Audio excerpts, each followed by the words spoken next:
प्रस्तुत है हमारी आज की नई श्रृंखला। आज हम पढ़ेंगे हिंदी साहित्य से संबंधित वह प्रश्न जो परीक्षाओं में पूछे जा चुके हैं, और आज हम आदिकाल संबंधी प्रश्नों को पढ़ेंगे। तो सबसे पहले हमारा प्रश्न है, इतिवृत्त और आलोचना का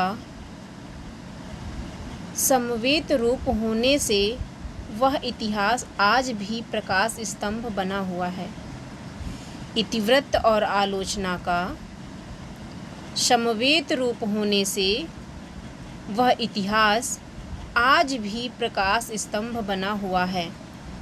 यह कथन किसका है? तो यह कथन आचार्य रामचंद्र शुक्ल का है। ये कथन किसका है? तो यह कथन आचार्य रामचंद्र शुक्ल का है।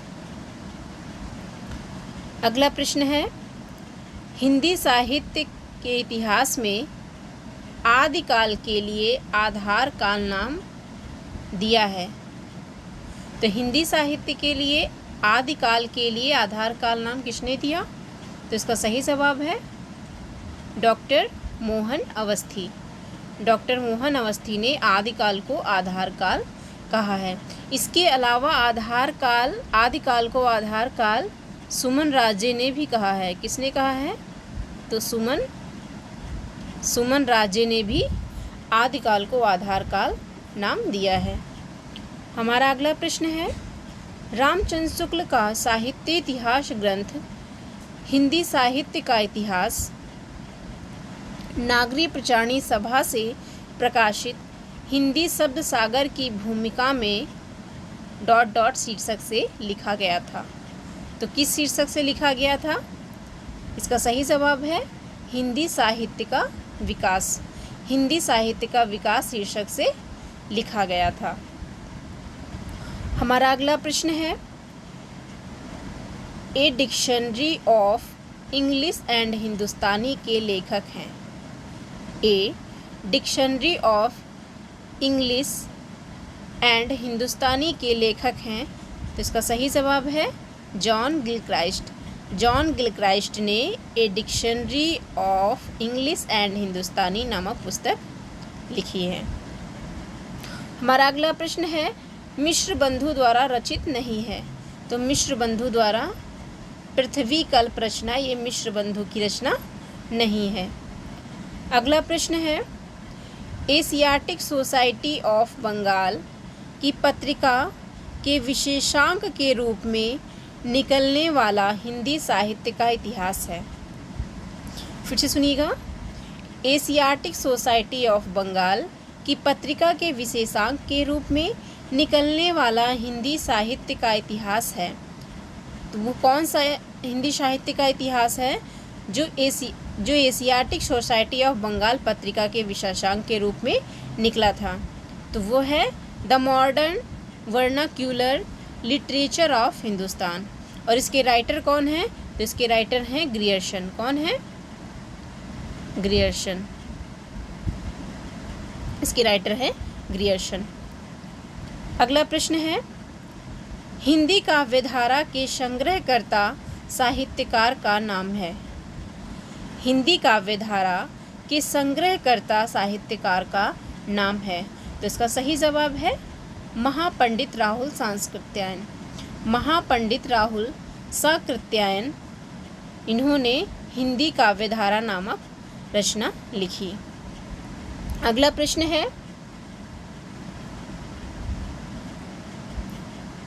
अपने हिंदी साहित्य इतिहास में आदिकाल को संधिकाल तथा चारणकाल नामक दो उपशीर्षकों में विभाजित किया है।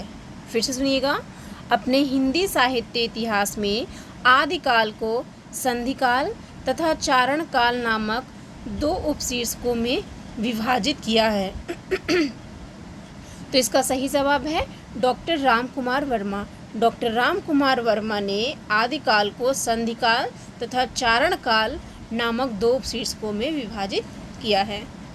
अगला प्रश्न है, हिंदी साहित्य का वैज्ञानिक इतिहास। हिंदी साहित्य का वैज्ञानिक इतिहास के लेखक हैं? तो हिंदी साहित्य का वैज्ञानिक इतिहास के लेखक कौन हैं? तो इसके लेखक हैं डॉक्टर गणपत चंद्र गुप्त। अगला प्रश्न है, हिंदी साहित्य का वृहत इतिहास इस इतिहास ग्रंथ का प्रकाशन किया था? हिंदी साहित्य का वृहत इतिहास इस साहित्य ग्रंथ का प्रकाशन किया था। तो किसने किया था? नागरी प्रचारणी सभा काशी द्वारा हिंदी साहित्य का वृहत इतिहास का प्रकाशन किया गया था। अगला प्रश्न है, हिंदी साहित्य जगत में मिश्र बंधु नाम से विख्यात लेखकों में सम्मिलित हैं? फिर से सुनिएगा।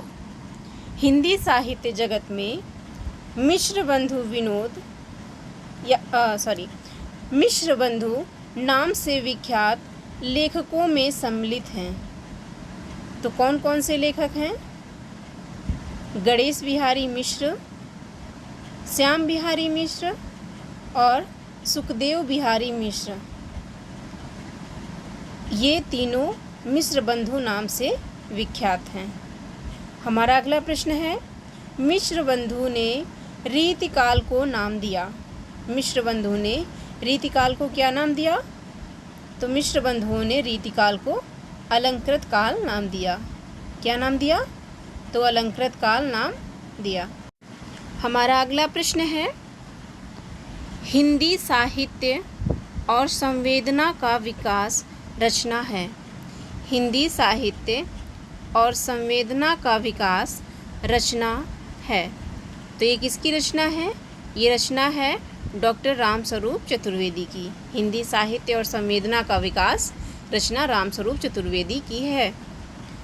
अगला प्रश्न है, नागरी प्रचारणी सभा द्वारा प्रकाशित हिंदी साहित्य का वृहत इतिहास के प्रथम भाग का शीर्षक है। नागरी प्रचारणी सभा द्वारा प्रकाशित हिंदी साहित्य का वृहत इतिहास के प्रथम भाग का शीर्षक है। तो इसका सही जवाब है हिंदी साहित्य की पीठिका। हिंदी साहित्य की पीठिका हिंदी साहित्य का वृहत इतिहास के प्रथम भाग का नाम है या शीर्षक है। अगला प्रश्न है, काल प्रवृत्ति का निर्णय प्राप्त ग्रंथों की संख्या द्वारा नहीं निर्णीत हो सकता, बल्कि उस काल की मुख्य प्रेरणादायक वस्तु के आधार पर ही हो सकता है। फिर से सुनिएगा। काल प्रवृत्ति का निर्णय प्राप्त ग्रंथों की संख्या द्वारा नहीं निर्णीत हो सकता, बल्कि उस काल की मुख्य प्रेरणादायक वस्तु के आधार पर ही हो सकता है। ये कथन किसका है? तो ये कथन हजारी प्रसाद द्विवेदी का है। अगला प्रश्न है, लगभग 1000 कवियों का जीवन चरित्र उनके कविताओं के उदाहरण सहित प्रस्तुत किया गया है। लगभग 1000 कवियों का जीवन चरित्र उनके कविताओं के उदाहरण सहित प्रस्तुत किया गया है। तो ये किस रचना में प्रस्तुत किया गया है? यह शिव सिंह सेंगर द्वारा लिखित शिव सिंह सरोज में प्रस्तुत किया गया है। शिव सिंह सरोज किसकी रचना है? तो यह शिव सिंह सेंगर की रचना है। शिव सिंह सेंगर की रचना है शिव सिंह सरोज। अगला प्रश्न है, कवियों और लेखकों को काल क्रमानुसार वर्गीकृत किया है। कवियों और लेखकों को काल क्रमानुसार वर्गीकृत किया है। तो इसका सही जवाब है जॉर्ज ग्रियर्सन। जॉर्ज ग्रियर्सन ने कवियों और लेखकों को काल क्रमानुसार वर्गीकृत किया है। हमारा अगला प्रश्न है, इतिहास का इतिवृत्तात्मक लेखन सबसे प्रथम मिश्र बंधु विनोद में पाया जाता है। इतिहास का इतिवृत्तात्मक लेखन सबसे प्रथम मिश्र बंधुओं के विनोद में पाया जाता है। यह उक्ति है या यह कथन किसका है? तो ये कथन डॉक्टर राम कुमार वर्मा का है। डॉक्टर राम कुमार वर्मा कहते हैं कि कि इतिहास का इतिवृत्तात्मक लेखन सबसे प्रथम या सबसे पहले मिश्र बंधुओं के विनोद में पाया जाता है।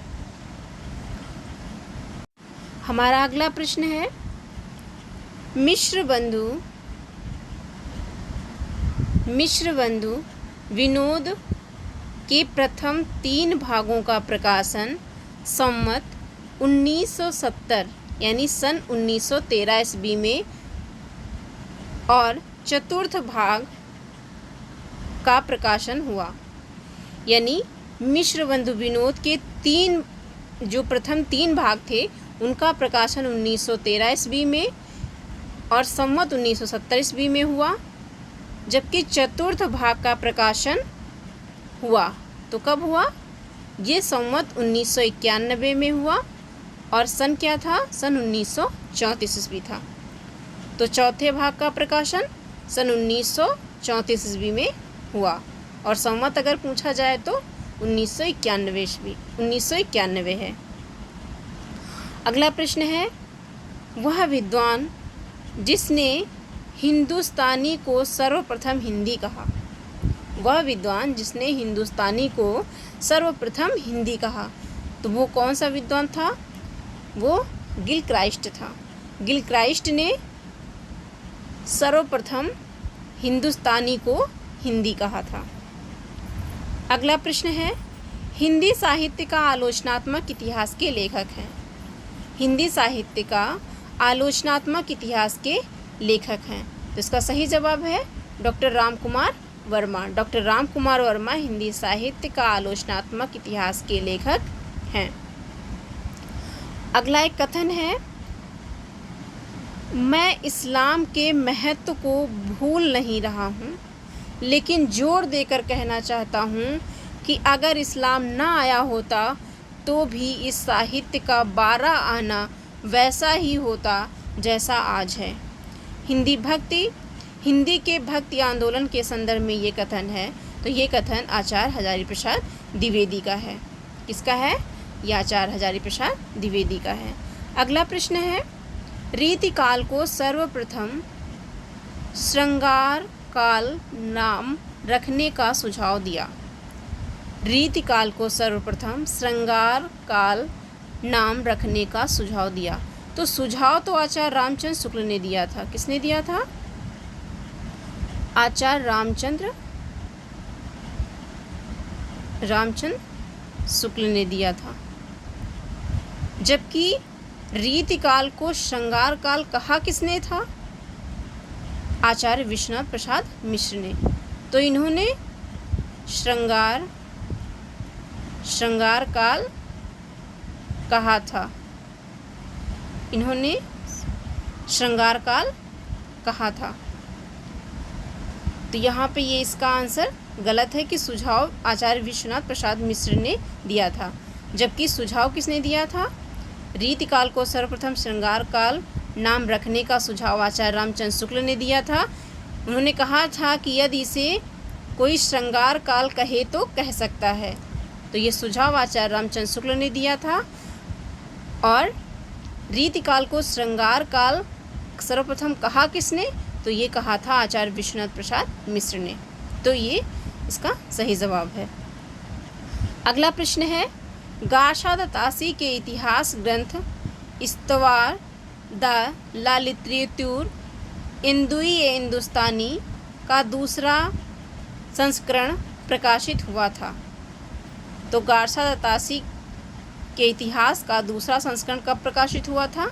जिसका सही जवाब है 1871।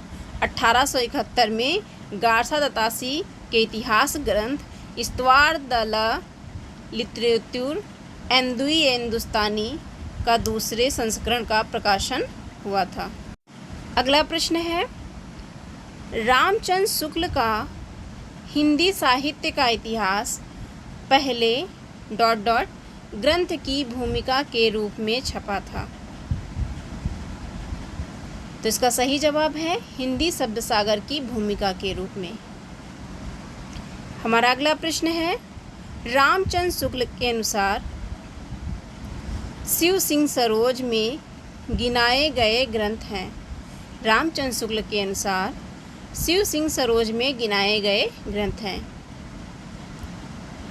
तो इसका सही जवाब है राम सतसई और कड़खा रामायण। अगला प्रश्न है, हिंदी साहित्य का आदिकाल हिंदी का एक इतिहास ग्रंथ है। हिंदी साहित्य का आदिकाल हिंदी का एक इतिहास ग्रंथ है। इस ग्रंथ के रचनाकार का नाम है, यानी हिंदी साहित्य का आदिकाल ये किसकी रचना है? तो ये आचार्य हजारी प्रसाद द्विवेदी की रचना है। अगला प्रश्न है, राजस्थानी भाषा और साहित्य पुस्तक के लेखक हैं। राजस्थानी भाषा और साहित्य पुस्तक के लेखक हैं, तो इसके लेखक हैं मोतीलाल मिनारिया। मोतीलाल मिनारिया राजस्थानी भाषा और साहित्य पुस्तक के लेखक हैं। अगला प्रश्न है, वह साहित्य इतिहास ग्रंथ जिसको किशोरी लाल गुप्त ने हिंदी साहित्य का प्रथम इतिहास नाम से अनुवाद करके प्रकाशित कराया। फिर से सुनिएगा, वह साहित्य इतिहास ग्रंथ जिसको किशोरी लाल गुप्त ने हिंदी साहित्य का प्रथम इतिहास नाम से अनुवाद करके प्रकाशित कराया। तो इसका सही जवाब है the modern vernacular literature of northern Hindustan. अगला प्रश्न है, आचार्य रामचंद्र शुक्ल ने रीतिकाल का समय माना है। आचार्य रामचंद्र शुक्ल ने रीतिकाल का समय माना है। तो आचार्य रामचंद्र शुक्ल ने रीतिकाल का समय संवत 1700 से 1900 माना है। हमारा अगला प्रश्न है, हिंदी साहित्य का इतिहास नहीं लिखा। तो हिंदी साहित्य का इतिहास किसने नहीं लिखा? तो डॉक्टर नगेंद्र ने। डॉक्टर नगेंद्र ने हिंदी साहित्य का इतिहास नहीं लिखा है। इन्होंने हिंदी साहित्य के इतिहास का संपादन कार्य किया है। अगला प्रश्न है, इतिहास लेखक जिसने अपने इतिहास ग्रंथ में लगभग 5000 कवियों का विवरण दिया है। कितने कवियों का? तो लगभग 5000 कवियों का विवरण दिया है। तो किसने दिया है? तो यह मिश्र बंधु ने दिया है। मिश्र बंधुओं ने अपनी पुस्तक मिश्र बंधु विनोद में दिया है। हमारा अगला प्रश्न है, आचार्य रामचंद्र शुक्ल के इतिहास ग्रंथ में कालों के नामकरण का आधार रहा है। आचार्य रामचंद्र शुक्ल के इतिहास ग्रंथ में कालों के नामकरण का आधार रहा है। तो उसका आधार क्या रहा है? तो युग प्रवृत्ति। युग प्रवृत्ति आचार्य रामचंद्र शुक्ल के इतिहास ग्रंथ में कालों के नामकरण का आधार रहा है। अगला प्रश्न है, इतिहास लेखन की सबसे विकसित पद्धति है। तो इतिहास लेखन की सबसे विकसित पद्धति कौन सी है? विधेयवादी पद्धति। और इसका विधेयवादी पद्धति का समर्थन आचार्य रामचंद्र शुक्ल ने भी किया है। किसने किया है? आचार्य रामचंद्र शुक्ल ने भी किया है।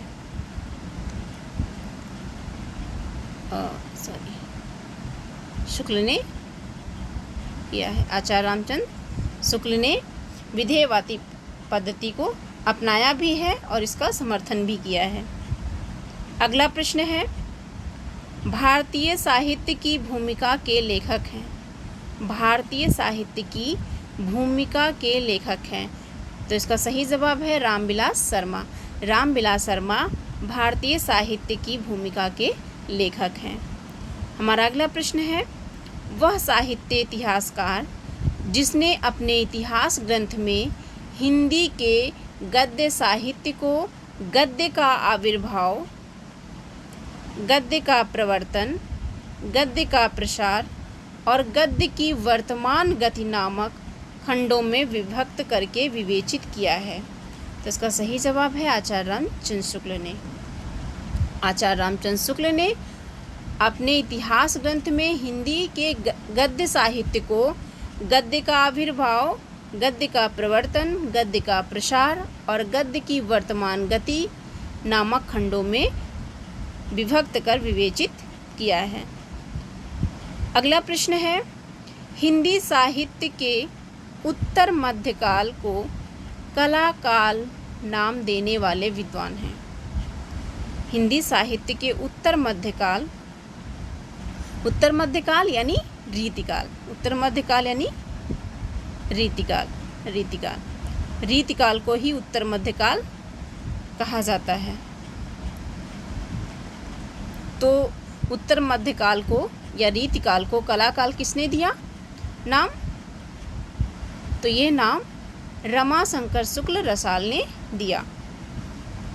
अगला प्रश्न है, the modern vernacular literature of Hindustan के लेखक हैं। तो इसका सही जवाब है George Grierson the modern vernacular literature of Hindustan के लेखक हैं। अगला प्रश्न है, हिंदी साहित्य के इतिहास लेखन की परंपरा का सूत्रपात किया था। तो हिंदी साहित्य के इतिहास लेखन की परंपरा का सूत्रपात किसने किया था?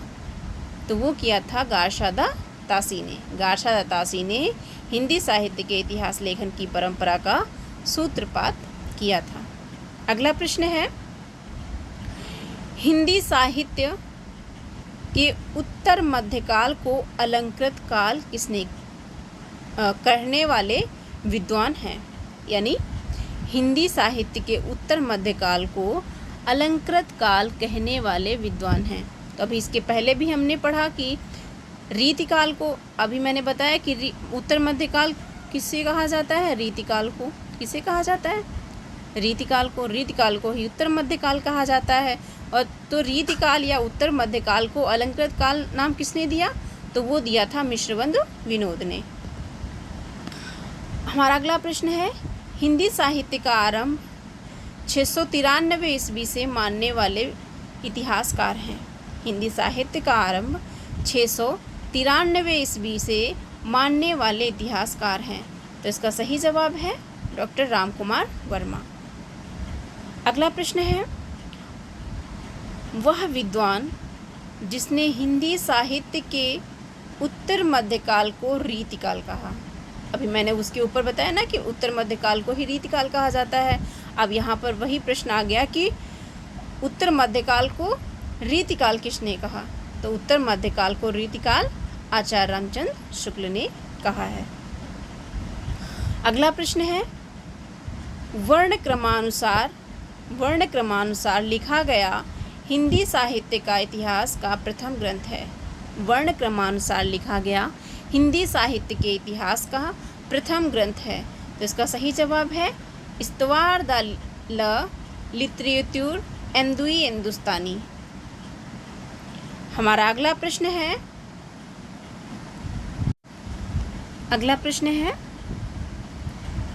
डॉक्टर गणपति चंद्र गुप्त के अनुसार हिंदी साहित्य के इतिहास का पुनर्लेखन दृष्टिकोण के अनुसार किया जाना चाहिए।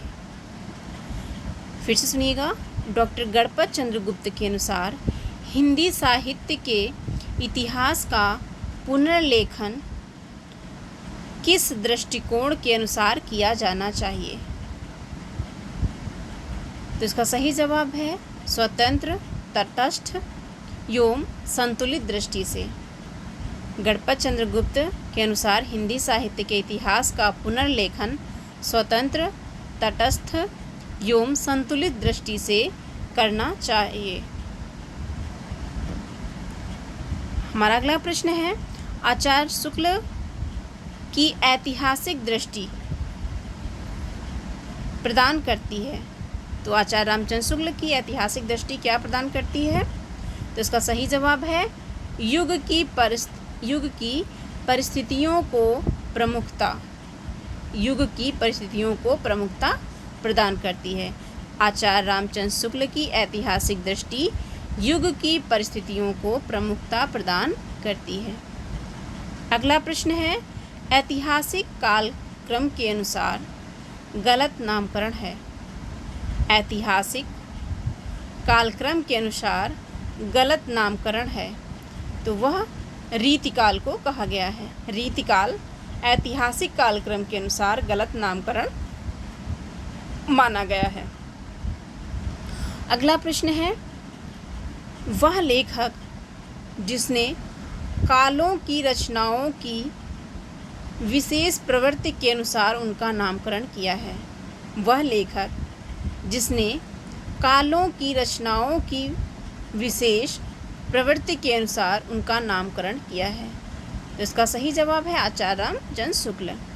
आचार्य रामचंद्र शुक्ल ने कालों की रचनाओं की विशेष प्रवृत्ति के अनुसार अपने इतिहास का नामकरण किया है। अगला प्रश्न है, हिंदी साहित्य इतिहास लेखन का आधार यश स्रोत नहीं हो सकता। तो क्या नहीं हो सकता? रचनाओं का मौखिक उल्लेख। हिंदी साहित्य इतिहास लेखन का आधार या स्रोत नहीं हो सकता रचनाओं का मौखिक उल्लेख। अगला प्रश्न है, आचार्य हजारी प्रसाद द्विवेदी की पुस्तक नहीं है। तो आचार्य हजारी प्रसाद द्विवेदी की पुस्तक हिंदी साहित्य की आलोचना नहीं है। आचार्य हजारी प्रसाद द्विवेदी की पुस्तक हिंदी साहित्य की आलोचना नहीं है।